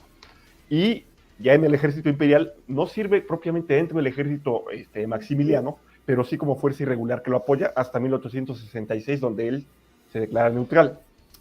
Y como otro elemento, dentro del ejército de Maximiliano, el ejército imperial, es que el propio Maximiliano manda a llamar, o incluso hay voluntarios, tanto austriacos como belgas, que combaten a su lado. O sea, hay registros de unidades belgas y austriacas en el sitio de Querétaro, que se unen ahí a combatir del lado del emperador. O sea, también estaba este elemento extranjero en las fuerzas conservadoras. Sí. ¿Algo más que quieran comentar antes de darle la palabra a David? No sé si habrás encontrado igual un dato ya hablando de números, como cuántos llegaron a conformar el ejército liberal, cuánta tropa. En el momento de la guerra de la intervención. Ajá, ya casi al final cuando se derrota a Maxi. Sí, tengo entendido que eran 50,000 soldados o más. Digo, también hay que tener en cuenta que esa época para tomar los números estaba difícil. Y una de las primeras preocupaciones de Juárez era empezar a quitar ejército. O sea, porque era un gasto a las arcas nacionales, pero sabroso, ¿no? Y una cosa impagable. Y pues gente como Porfirio Díaz y demás, pues como que luego no estaban muy de acuerdo.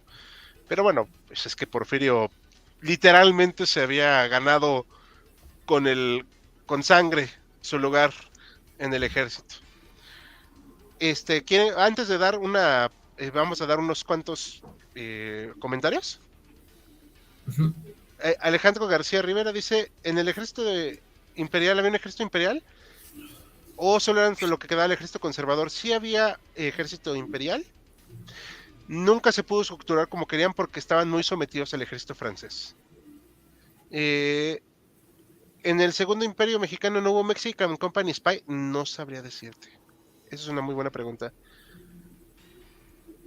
Los franceses no podían invadir México por el conflicto de Prusia, pero todavía faltaba tiempo para eso. O sea, todavía no pasaba. Lo que sí veían es que se estaba fortaleciendo Prusia, eso sí. Custer era egresado de West Point y si le preguntabas cuándo suman 2 más 3 y respondía domingo, bueno, sí. Bueno, no es que Custer Sí, también. Pero había gente más capaz. Ulises Pero bueno. Grant, para dejarlo así. Ulises Sí. Grant. Sherman. Ujú. Sherman. Y Pero Robert bueno. Lee, no olvidemos a Robert Lee. Robert Lee. Ah, bueno.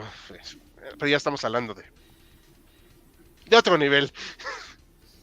Aquí no había un Robert E. Lee. Pero bueno, ahora sí, David, perdón, ya te quitamos tiempo. Dale, ¿de qué nos vas a hablar? Pues a mí me toca la parte del ejército federal, ya en la, en la parte final del siglo XIX, inicios del XX, con el máximo exponente para esta época, con el dirigente Porfirio Díaz. Y justamente hacía hace rato la pregunta de más o menos cuántas personas o cuántos soldados había a grandes rasgos para el ejército liberal, porque justamente terminando la intervención ya desde el 67, como bien mencionaba Hal, una de las preocupaciones principales para el gobierno mexicano es reducir la cantidad de personas que hay en este ejército. Hay un dato que recopilé que cerca del 60% de este ejército, que se calculaba justamente entre los 50,000 y 70,000 personas, son cortados literalmente del ejército, más de la mitad. Así pues, se divide también al país en ciertas regiones para hacer un poco más manejable al ejército, entre el norte, el sur, el oriente y el occidente. Porfirio también volvería a hacer divisiones más adelante. Se encuentran que, aparte de tener este ejército que es el remanente de lo liberal, hay también otras fuerzas estatales, fuerzas irregulares, que apoyan justamente también las labores del ejército, que para este momento ya van a la pacificación. No tanto en la parte de prepararse a una invasión o estar con ese miedo pendiente que fue todo el siglo XIX, de quién ahora nos va a invadir, si no son franceses, si no son españoles, son franceses, si no son estadounidenses, vuelven los franceses. Y ahora con este periodo que se prospecta como de paz, aparece la imagen de Porfirio Díaz. Una vez que él llega al poder, después de derrocar por un golpe militar a Lerdo de Tejada, Porfirio comienza, llega también, justamente como mencionaban, porque él se forja a través de las batallas, sobre todo contra los franceses. Forja estas alianzas justamente con otros tipos de militares, y los que lo rodean son participantes de estas épocas, tanto de la guerra con el liberal contra los conservadores, como la guerra contra los franceses. En este primer periodo que tuvo Porfirio no pudo hacer demasiado para el ejército, para decirlo, en sus 4 años que tuvo el 76, 77 al 80, y dejas al famoso compadre Manuel González el Manco, que él es el que comienza justamente esta modernización que ahora se prospecta del ejército mexicano. Esta modernización llega tarde, puede decirse, tanto por todo el contexto de que estuvo lleno de guerras, de intervenciones, no hubo una organización unificadora, podría decirse, y en algunas de las fuentes que yo consulté lo comparan con los casos justamente tanto de Chile, de Brasil, de Argentina, que tienen ejércitos mucho más poderosos y modernos en épocas más tempranas como los 60s y 70s del siglo XIX, y esta modernización ya es en los 80s. Y lo atañen a que en México no hay una necesidad, así lo manejan, tan urgente de defender sus fronteras, en el sentido de que sus vecinos, aparte de Estados Unidos, como con Guatemala y con Belice, no es tan necesaria esta parte de un ejército tan moderno. En esa parte de la comparación, dicen que tanto Paraguay, Brasil y Chile están en una constante guerra por los territorios, por los recursos, y eso es lo que les obliga o los saca de ser un ejército, por decirse, atrasado, entre comillas. Ya en esta época con Porfirio, bien, primero con Manuel González, se hace un decreto de modernización del ejército, y esta modernización es tanto de estructura como de armamentos. Estos primeros armamentos que tratan de conseguir el ejército mexicano para hacer un ejército más competitivo en los estándares del siglo XIX son con la adquisición de fusiles. Aquí tengo el dato porque está raro el nombre de los fusiles que consiguen. Por cierto, digo, ahorita que dices, nos están comentando aquí el fusil Mondragón, sí es cierto, ya hicimos un short de eso, del fusil Mondragón, digo, también hay que sobrevalorarlo, o sea, pero sí fue efectivo, estaba bonito. Ajá, pero dinos. Sí, justamente en el 82, o sea, este es el decreto de modernización, se hace en el 81, se comienza a implementar al 82, con la adquisición de 18,000 o más de 18,000 rifles Remington M1871, también 20,000 rifles Mauser y 6,000, un segundito, carabinas Mauser, también además de ametralladoras de Maxim y de Colt. Estos armamentos se consiguen aparte en Estados Unidos, en Francia y en Austria. Y aquí también entra Manuel Mondragón, que era el director de artillería del ejército, y con esta inventiva, que aparte de conseguir estos materiales por fuera, el motivo principal, podría decirse, de esta reorganización y modernización, aparte de prolongar el periodo de paz que se prospectaba con la época porfiriana y su eslogan de paz y progreso, es obtener, aparte de esos materiales, tener autosuficiencia, tener una base donde ya no tener que ir al extranjero a pedir este tipo de armamento, sino poder generarlo en el interior del país. Se hacen también la Fundición Nacional de Santa Fe, que es este espacio donde aparte de hacer material para el ejército, también se maneja la inteligencia, como es ahí el caso concreto de Mondragón. Él, pensando en una forma más eficaz de tener un arma semiautomática, que son innovaciones ya en esos periodos, la va desarrollando esta idea de tener perdonen ustedes, no sé la parte técnica, pero tener una capacidad de disparo mayor. Desarrolla esta idea en los 90, a final de siglo, pero es hasta 1907 que tiene la patente. Y justamente como mencionabas, Hal, no hay que no hay que sobreestimarla, porque pues también antes de que comenzara la revolución, se estima que fueron apenas 400 piezas las que pudieron entrar en servicio con el ejército federal. Los federales, en este sentido, pues también su fortaleza está en esa parte aparte de que están bastante dispersas, se llega a contar con muy pocas, relativamente pocas personas en sus filas. Para finales del siglo XIX se calcula que pueden ser entre 25,000 y 30,000 efectivos. Para la época de la revolución han crecido apenas un poco más. Y justamente este ejército está, en cierto sentido, aparte, a pesar de que se moderniza en cierto sentido con las armas, con algunos de las ideas innovadoras, está anquilosado en cierta manera porque sus generales o sus dirigentes son viejos en cierto sentido. Son compadres en ciertos sentidos de Porfirio, que también los fue controlando a lo largo del tiempo. Si a Porfirio no lo derrocaron militarmente, fue también porque recurrió a la inteligencia, recurrió a los sobornos para poder mantener tranquilas a las zonas, a la división justamente que les mencionaba del país en zonas militares. En algunas fuentes manejan que 10, 11 o 12, y en la rotación de generales, para que no tuvieran justamente una amplia gama de seguidores en sus zonas militares. Al estallido de la revolución, el ejército federal saca el cobre porque a pesar de que derrota primero a algunas de las sublevaciones, es derrotado en la frontera, en Ciudad Juárez, y va perdiendo batallas importantes en las fronteras y en algunos otros estados con las sublevaciones tanto de Pancho Villa y algunos otros. Y se dan cuenta que pues los federales no son esta fuerza que en algún momento pretendían ser, y no logran socavar la revolución, este intento de revolución.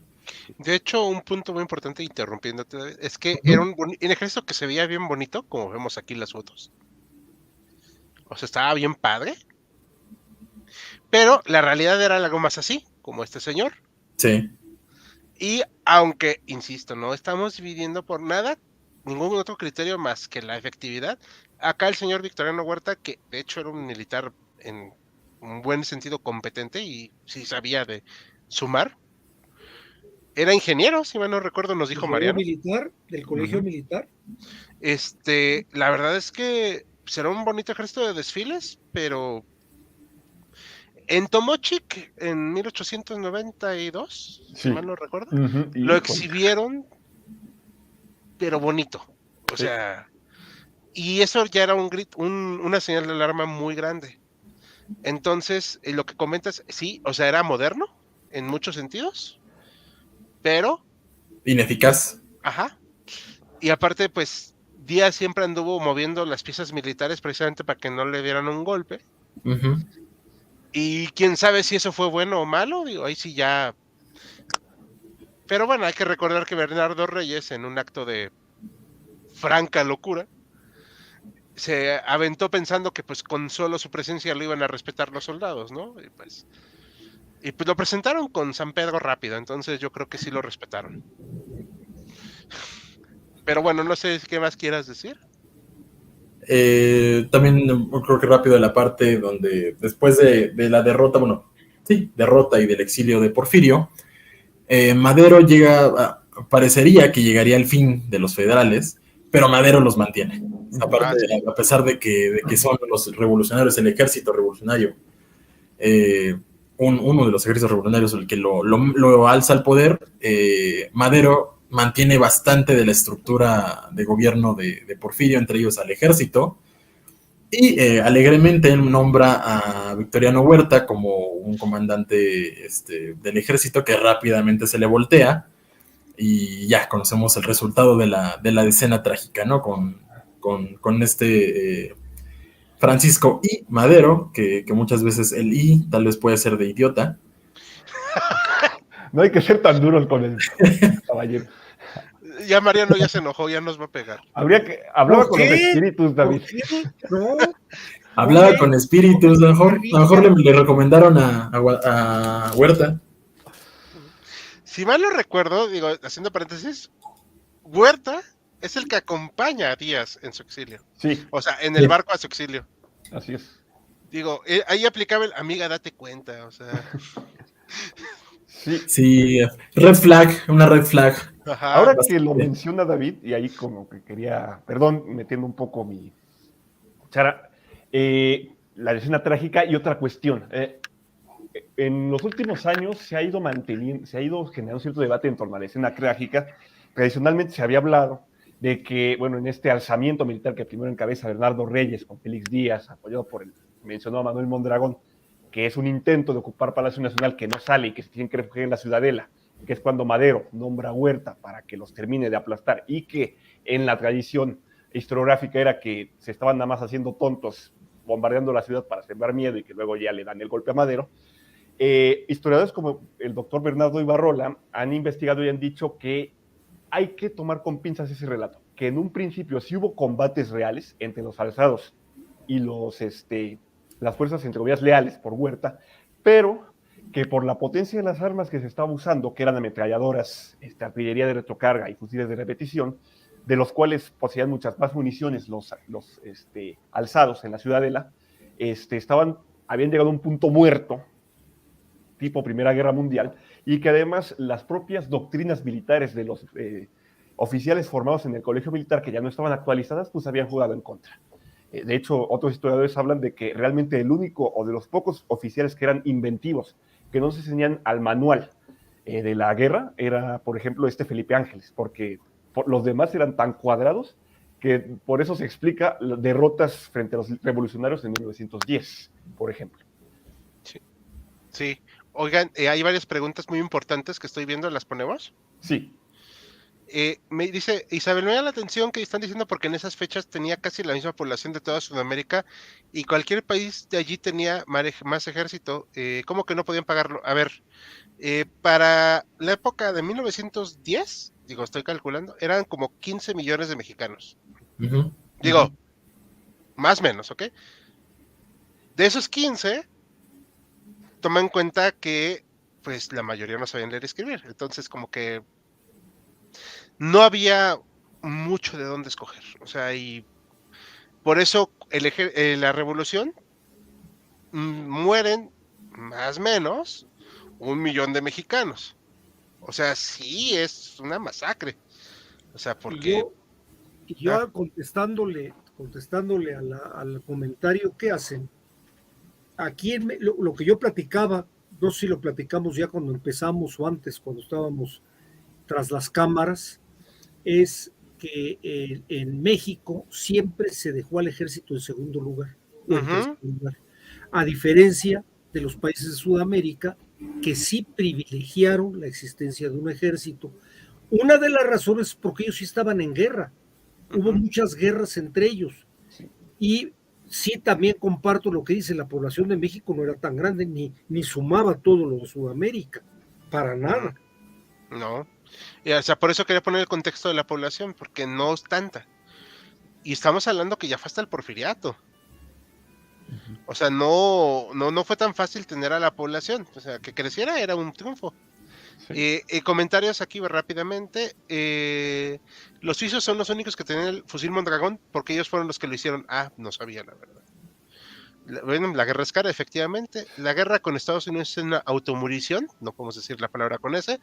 La guerra con el sur por el puro peso se gana y esa ha sido la idea del ejército mexicano hasta la fecha. Guatemala en el 57, ¿no? Sí, con unos guajolotes o algo así. Rogelio Vega, ¿qué tan moderno era el equipo del ejército mexicano? En el porfiriato, sí era moderno. En la revolución se modernizó más, porque entró armamento, pero hasta... Las narices. Ajá. Que ahora que lo mencionaban, sí hubo un momento hubo riesgo de una guerra con Guatemala, o sea, en Porfiriato, en la década del 80. Porfirio Díaz concentró al ejército en la frontera y no tengo bien entendido si era por Guatemala, un intento, una guerra de Guatemala con otro país que levantó en guardia a México, pero que sí dijo, si se pone peor esto, vamos a cruzar la frontera, tenemos que intervenir, pero no se hizo. Eso Era Belice, creo que era por el asunto de Belice. Ah, era por el asunto de Belice. Guatemala siempre reclamó a Belice como parte de ellos y México decía, pues nosotros también tendríamos derecho. Algo así, creo que algo así estuvo. Qué vaciado. Nos comentan acá de un film del 69 que se muestra a los fusileros que no pueden montar una Browning M1917 correctamente, pero había un consejero alemán. Es un buen dato. Gracias. ¿El ejército federal muere en la batalla de Zacatecas? Sí. Para pronto sí. ¿La Marina Mexicana cómo se conformó? Es una muy buena pregunta. Se funda en 1825, creo. 4, creo, ¿no? Por ahí tenía yo el dato. Cuando San Juan de Ulúa. Ajá. Sí. Con Aarón Sáenz de Baranda. Sí, y creo que es la institución... Pedro Sáenz de Baranda. Sí, Pedro Sáenz de Baranda, gracias. Ese era el nombre que buscaba. Y más o menos son los que se mantienen como que más ecuánimes, ¿no? O sea, pero tienen también su historia accidentada. Sí, sí. Y además hubo Marina. En México la Marina pues era un lanchón. O sea, y realmente nuestra infantería naval, así la moderna, la que vemos ahorita, data de 1941. Estoy de acuerdo. Por la Guerra Mundial. Por la Segunda Guerra Mundial. De ese Madero, no sé si su hermano o un hermano del padre se fue a Buenos Aires y creó una dinastía de ingenieros civiles. Hacían obras importantes como puertos y represas. Mira, Gustavo no pudo ser porque acá usaron su ojo de bola de billar. Entonces, debió ser u otro hermano o un pariente. Pero es un buen dato. Así que la estupidez sería algo personal, no de familia. Sí, era de él, nada más. Los suizos tenían industria para hacer los fusiles Mondragón. Sí, me parece que sí. Ahora sí que vamos a pasar al último tema para darle al doctor Mariano la oportunidad de hablar. No sé si quieren comentar algo más. Igual ya, dato final, el Ejército Federal es disuelto el 13 de agosto de 1914 con los tratados de Toloyucan, después de que sale al exilio también Huerta y después de la derrota de Zacatecas. Sí, firmados en el Cubrebarros de un carro, ¿no? Así es. Ajá. Lo firmó Obregón. Sí, y al pobre Pelagatos que le tocó firmarlos del otro lado, o sea, ¿Eh? en fin. Mariano, ahora sí, micrófono todo Mira, tuyo. quiero hacerlo muy sintético. Claro, En 1910 había un ejército en México, que era el Ejército Federal. Ya bien nos explicó David lo que pasó. En 1911 aparece un ejército de irregulares. Es el único que podemos considerar en ese momento como ejército, que es el Ejército Zapatista, que incluso se va a mantener de 1911 a 1919 como una fuerza organizada militar, sin ningún militar del ejército, alguno que otro ayudante,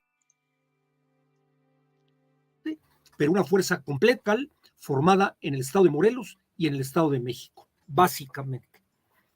El ejército que toma Ciudad Juárez es un ejército de irregulares generado por todos estos rancheros del norte que venían peleando por sus tierras de tiempo atrás y formado también por bandidos que se dedicaban al abigeato y cosas por el estilo. como Eso los Dorotarango. junta, exactamente, eso los junta Abraham González. Abraham González los pone en apoyo de Francisco I. Madero y dan el golpe, ese golpe formidable que fue la toma de Ciudad Juárez, pero no hay ejército, es una fuerza completamente, insisto, el ejército en ese momento era el zapatista, con todas las broncas que podía tener. Cuando se dan los tratados de Ciudad Juárez, la Ciudad de México veía las antorchas del ejército zapatista en el Ajusco, que estaba amenazando contra la Ciudad de México.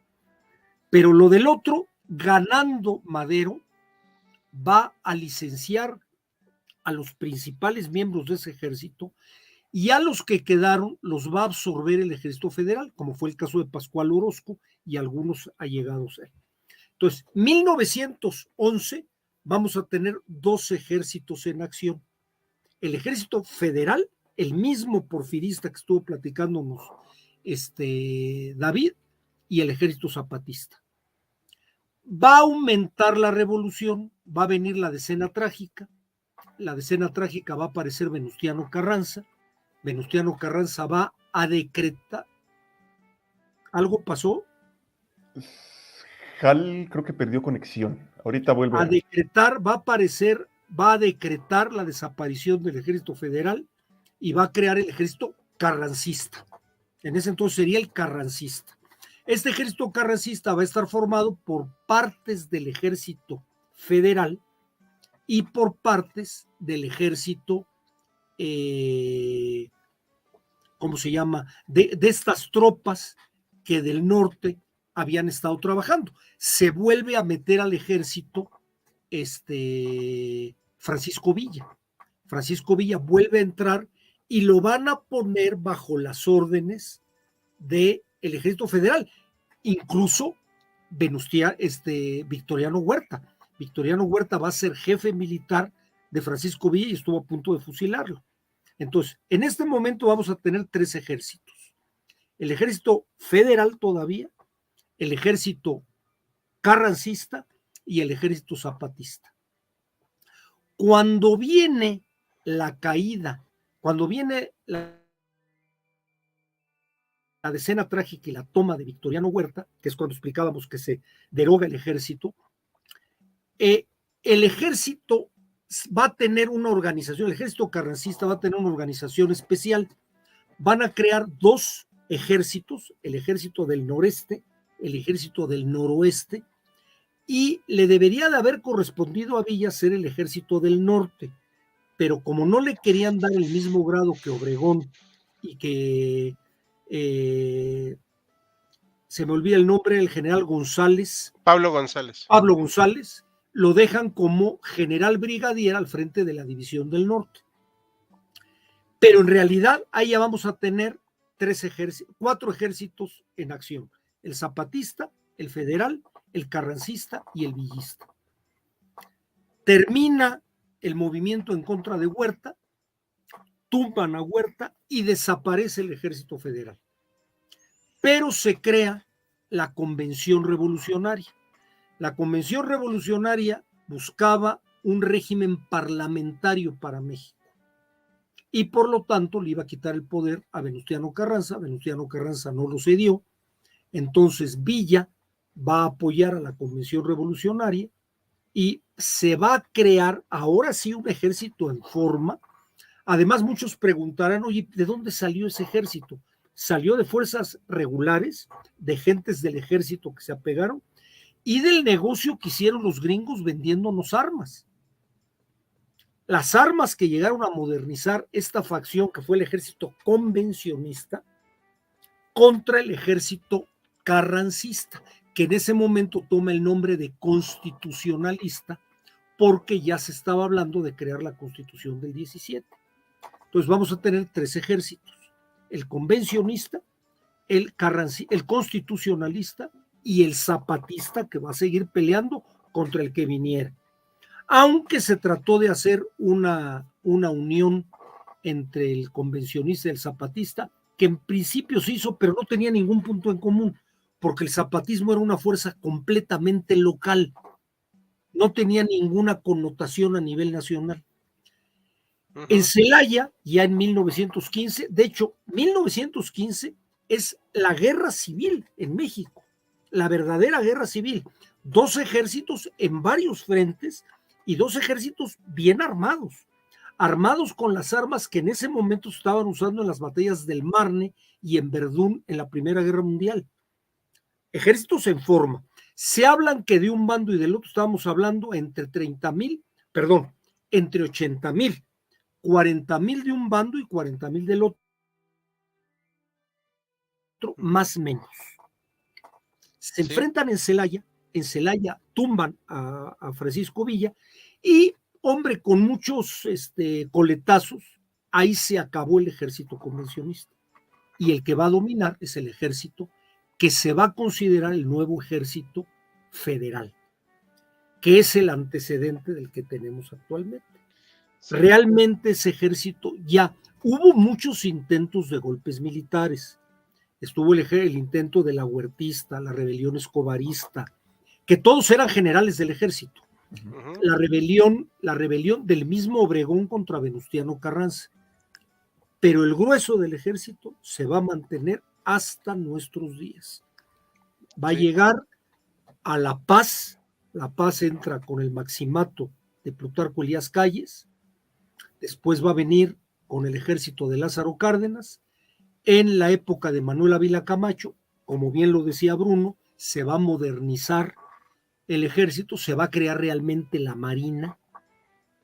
Esta marina ya con modernidad, porque participaron en la Segunda Guerra Mundial, aprendieron. Se creó un ejército defensivo, no es un ejército de guerra, no es como los de Sudamérica.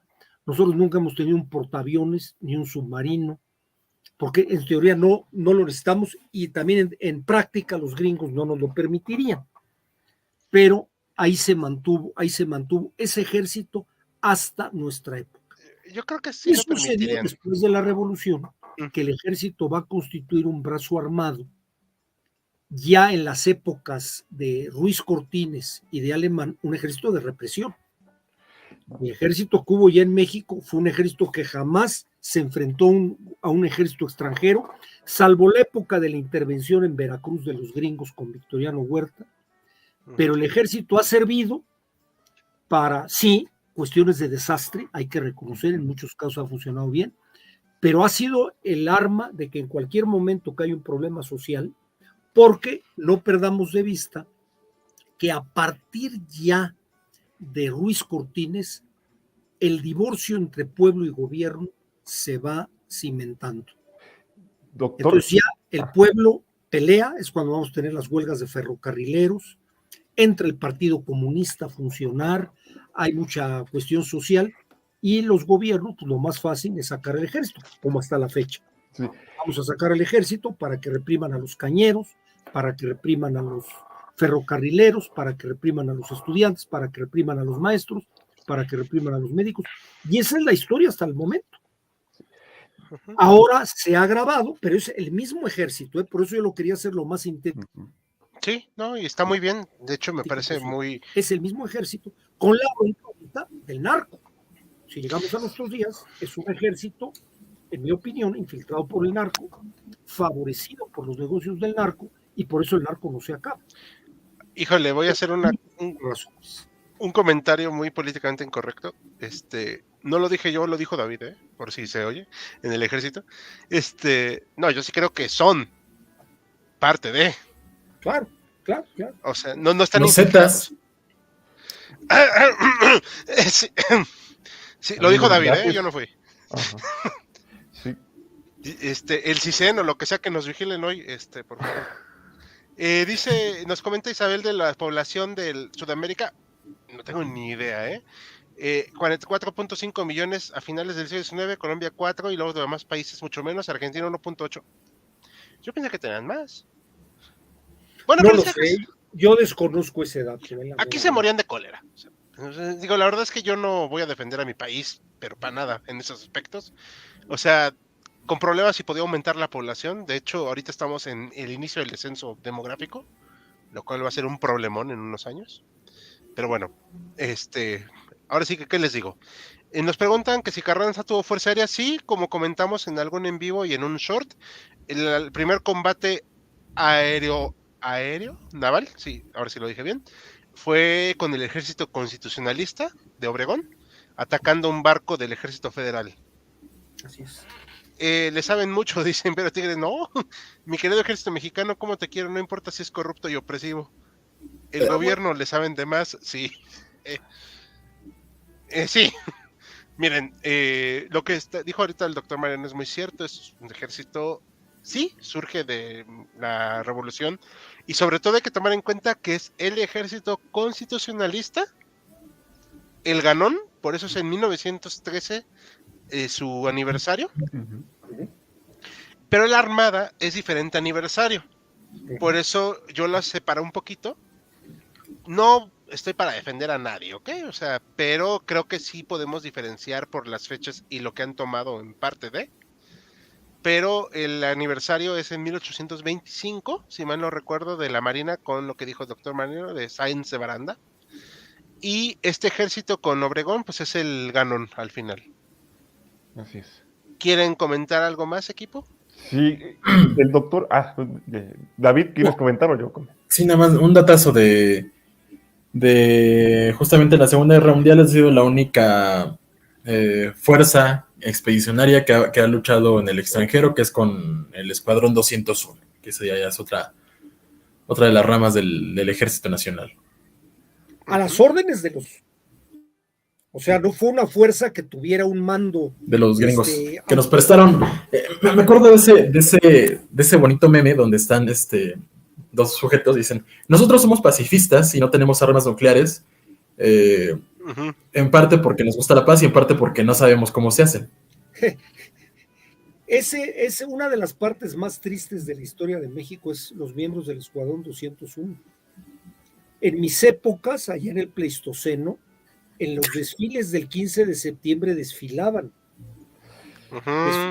y eran aplaudidos. Y poco a poco la gente les fue agarrando tirria.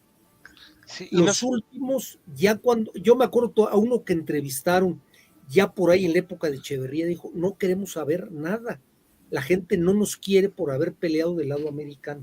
Y sigo pensando que es una idea, y perdón por la expresión, es una idea tan estúpida. O sea, no le veo lo malo. Digo. No, me queda claro, pero acuérdense que tenemos filias y fobias. Sí. No olvidemos que en la Segunda Guerra Mundial México era mayoritariamente germanófilo. Sí. Eso lo explicamos ahora sí que en la antigua etapa de HC, cuando hicimos el video del Escuadrón 201, que pronto le haremos remake. Vale la pena. Sí, o sea que dijimos precisamente que era germanófilo y fue una broncota porque la gente decía: no, mejor vamos a pelear del lado de Alemania. No, cállate. O sea, tenemos acá al lado a los estadounidenses. O sea, por eso yo mencionaba que es triste. A mí me da pena estas gentes del Escuadrón 201 que en su momento fueron vistos como héroes y poco a poco la gente ya no los... eran apestados. Sí, hay una colonia con su nombre acá en la Ciudad de México. Una estación del metro. La estación del metro. ¿No hay creo que una se estación incendia. del metro Escuadrón 201? Sí, En es la la línea 8. línea 8, la verde, cerca de Iztapalapa. De Garibaldi, Ok. ¿no? Ujú. No, de Iztapalapa. Ah, bueno, la de Garibaldi, ajá, pero es hasta Iztapalapa. Ajá. Lo digo porque yo antes, en alguna etapa de mi vida viví cerca de ahí, entonces sí. Pero es Y que, ¿mande? también tienen un monumento en Chapultepec, súper Ajá, olvidado. sí, Muy triste. sí, Ahora, yo hay una cosa que a nivel de lo personal por mi intervención yo quisiera cerrar con esto. sí. Jamás en la historia del México independiente hubo una militarización, salvo en el año y meses que Victoriano Huerta gobernó. Ujú, Victoriano Huerta sí fue un golpe militar apoyado por los ujú, militares del antiguo ejército porfirista. Y llegó a militarizar ferrocarriles que controlaba, escuelas y aduanas hasta ahorita. sí. Ahorita jamás hemos visto una militarización como la que estamos viviendo ahorita. Y me voy a permitir una opinión tal vez muy tonta, pero tal vez el tiempo me dé la razón o me equivoque, no sé. Yo no creo que le alcance para militarizar al país porque el ejército es demasiado mediocre y de pocos elementos para poder lograrlo. Creo yo, Ojalá. o sea, esa es mi opinión. Aquí la pregunta a veces es, ¿quién es rehén de quién? Ah, ¿Nuestro presidente del ejército o el ejército de nuestro presidente? Mm, él es rehén de las arterias tapadas, pero No y sé, es peligroso. Nunca habíamos tenido eso. En la historia de nuestro país nunca habíamos tenido lo que estamos viviendo ahorita a nivel militarización. Jamás. sí, Ni en no las sé. peores épocas de Santana, Anastasio Bustamante, nada de eso. Nunca lo habíamos tenido. Bueno, comparar, perdón, me permite una última expresión, comparar al actual incluso con don Anastasio, creo que No, no, no. no. Simplemente lo comento porque alguien podría decir que México jamás ha sido militarista en ese Sí, no, sentido. Salvo ese pequeño periodo con Victoriano Huerta. sí, es que a mí me cae bien Anastasio, perdón. A mí no es mi paisano. Y tengo ¿Qué la más te ligera puedo decir? sospecha que amaba a Iturbide de una forma rara. Muy rara, pues ya ve lo de su corazón. Sí. El corazón Ah, él pidió que lo enterraran junto con Iturbide. Y sí, está en la capilla de la catedral. sí. Él está vaya, enterrado en San Miguel Allende. Y órale. su corazón, si ustedes van a ver en la catedral, entran, se meten al lado izquierdo del pasillo hasta el fondo, está la capilla de Iturbide, está su trono, está su urna, y abajo de la urna hay un cofrecito. Está el corazón de Anastasio Don- Bustamante, que sí, es mucho amor, estoy de acuerdo con Jal. Sospechoso. Ah, Puede ser. ¡Qué bonito! sí, Hemos sí. tenido nosotros dos presidentes de Jiquilpan, ¿Y qué tal? Anastasio Bustamante y Lázaro Cárdenas. Ay, no, me quedo Ah. con Anastasio. ¿Right? No, no, perdón, eso ya fue opinión muy personal. Digo, perdón si nos debrayamos un poquito aquí, audiencia. Ahorita vamos a hacer unas últimas preguntas para ir cerrando. David, ¿quieres opinar algo, perdón? No, iba Bruno, ¿no? Sí, quería retomar un comentario del doctor. Estoy totalmente de acuerdo y con lo que también ha dicho Hal de que la última etapa de este ejército nacional, pues ha estado, eufemísticamente hablando, dedicado a seguridad interior. Ahora, usted lo citaba, doctor, a partir de Luis Cortines. Yo estaría diciendo que prácticamente desde su nacimiento. Sí. En los años 20 se usó al ejército aquí en Ciudad de México y en otros estados para reprimir disparando y no precisamente al aire Creo a que tiene grupos obreros que no se ciñeran a la CROM. Más tarde a la CTM. Entonces, en el 40, en estas elecciones muy, muy, muy cuestionadas, se sabe que el ejército embarazó urnas y dispersó a almazanistas.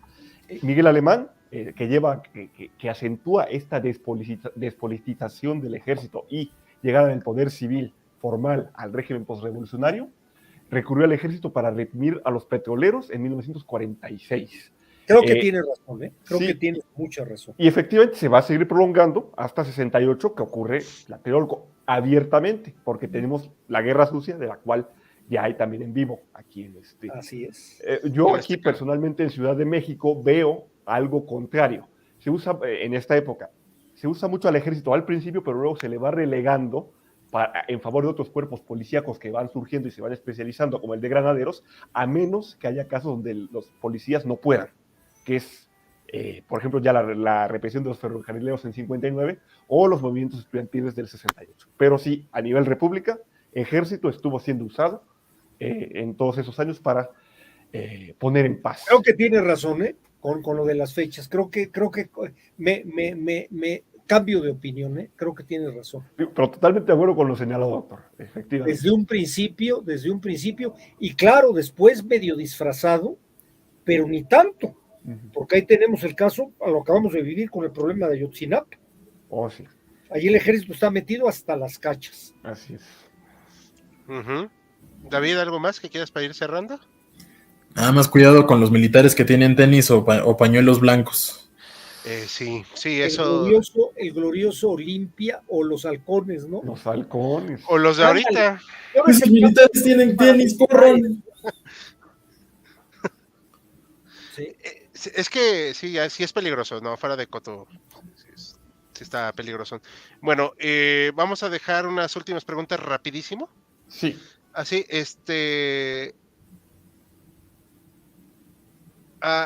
ahí saben que sufrió lo que sufrió mi bisabuelo, que era alemán, cuando llegó a México en 1947. Uy, lo lamento.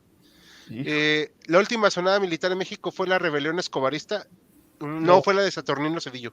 En el 38. Perdón, espero que sí le haya atinado. Sí. ¿Creen que el ejército se modernice más? Yo tengo una idea loca, en mi opinión, y no la tienen que apoyar nadie, solo es una opinión. Yo digo que se debe unir a la OTAN, pero para poder tener un control real del ejército y que sea una fuerza efectiva más institucionalizada. Que tenga como una motivación y no solamente estar viendo que se roba. Creo yo. Pero eso lo dejo así como para... algún día Difícil. Lo piensen. ¿Cuál fue la batalla más grande que habrán peleado los constitucionalistas? Creo que la de Celaya, ¿no? Sí, definitivamente. Las de Celaya. Que fueron varias, pero sí, ese fue el momento culminante de la Guerra Civil de 1815. 1900, dijiste. 1900, perdón. Al ejército actual le roban hasta las armas, exacto.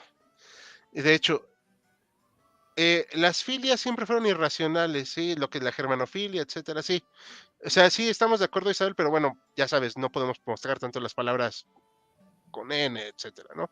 ¿Les parece que cerremos ya? Y David ya se levantó un momento, pero... Una última recomendación literaria, Hal. Había mencionado a Francisco L. Urquizo en mi exposición. Quisiera invitar a la audiencia, tanto en México como extranjera, que se lean el libro Tropa Vieja, ahora que David nos estaba exponiendo al ejército porfirista. Tropa Vieja es una excelente novela, se lee rapidito, y habla cómo era el proceso de reclutamiento.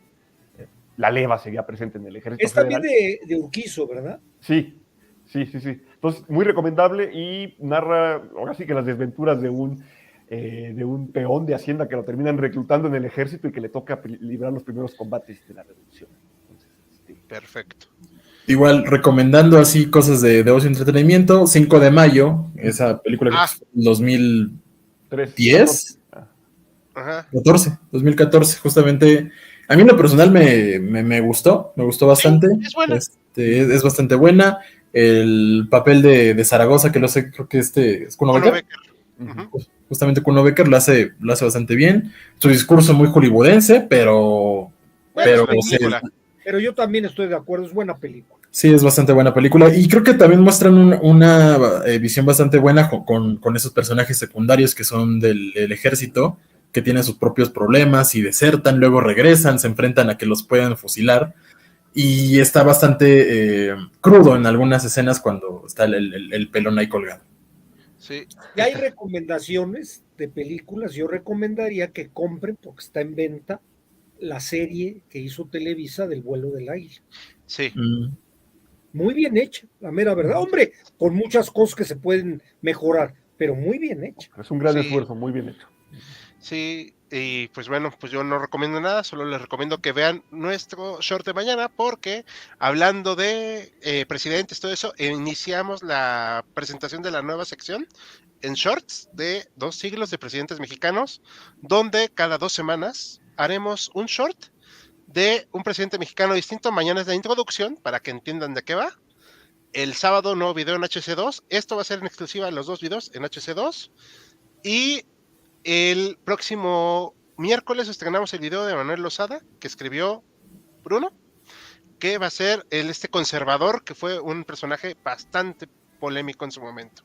Pues, sin nada más que decir, nos despedimos, denle manita Buenas arriba, noches. compartan y hasta luego. Buenas